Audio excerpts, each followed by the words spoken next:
His Excellency Dr. Abdi Samad to make a comment. Bismillahir Rahmanir Rahim.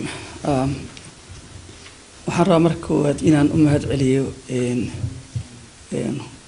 dowladda UK iyo European Unionka iyo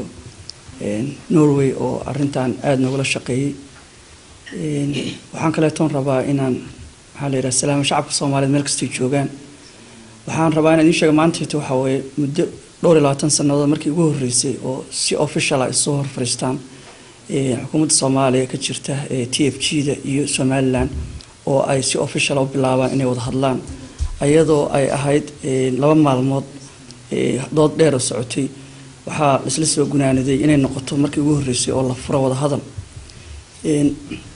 waxaana runtii ku dhamaado hadalkaas afkarad fiican iyo maxaa la yiraahdaa faham aad u wanaagsan si fiican baan la isu fahmay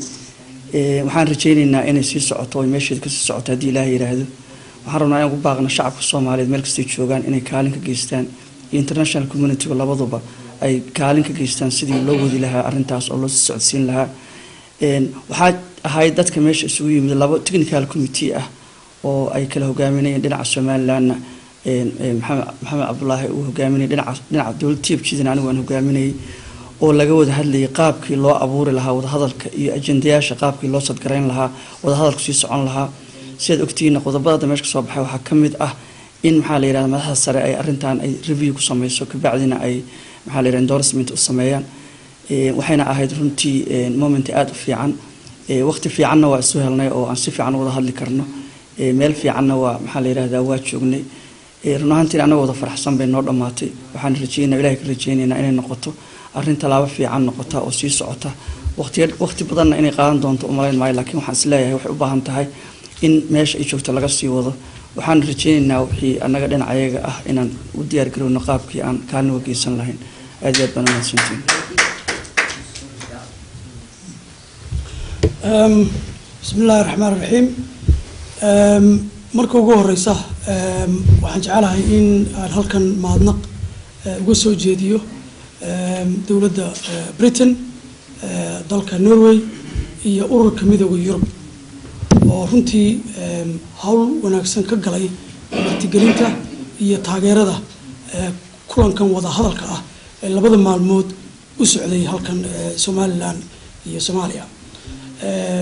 waxaan aragnaa inuu yahay kulan wada hadal ah oo maanta bilaabmay maaha mid dhamaaday waxaan rajaynaynaa in wada hadalladaasi ay muddo socdaan lagana gaaro natiijooyin wanaagsan oo labada geesoodba waxtar u leh kulankani waxa kulan horodhaca sidii hore loo sheegay nuxurkii ka soo baxayna waxa akhriday Sali oo ka tirsan wasaaradda arrimaha dibadda waxa ka soo baxay 8 qodob oo laydin qaybinayo tiri doontaan beesha caalamka iyo Somaliland iyo Soomaaliyana wada siin doono marka horta nuxurkii labada maalmood ee wada hadalka halkaas ku cadiya hase yeeshee ujeedada fadhigan ugu horeeyay shalay maanta socday waxa ahayd in laga hadlo oo lagu heshiiyo qaabka ay labada geesood ay wada hadlayaan waxaanu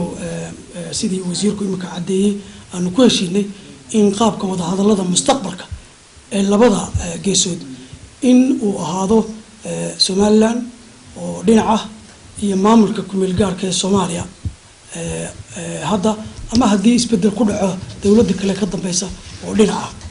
waxa laga wada hadlayaa waxa weeye arrimo fara badan oo siyaasad leh oo nabadgelyo leh oo arrimo kale leh oo labada dal ka dhaxeeya in labada geesood in laga wada hadlo waxaan u rajaynaynaa Soomaaliya in lagu guuleysto geedi socodka xagga nabadgelyada ee muddada dheer socday waxaan taageersanahay in qaabkii hore ee jiray laga guuro oo nidaam dawli ah oo degan oo fududeyn kara marka wada hadalka labada geesood in uu dhasho oo beesha caalamkuna ay taageerto Somaliland sida laga warqabo kama mid aha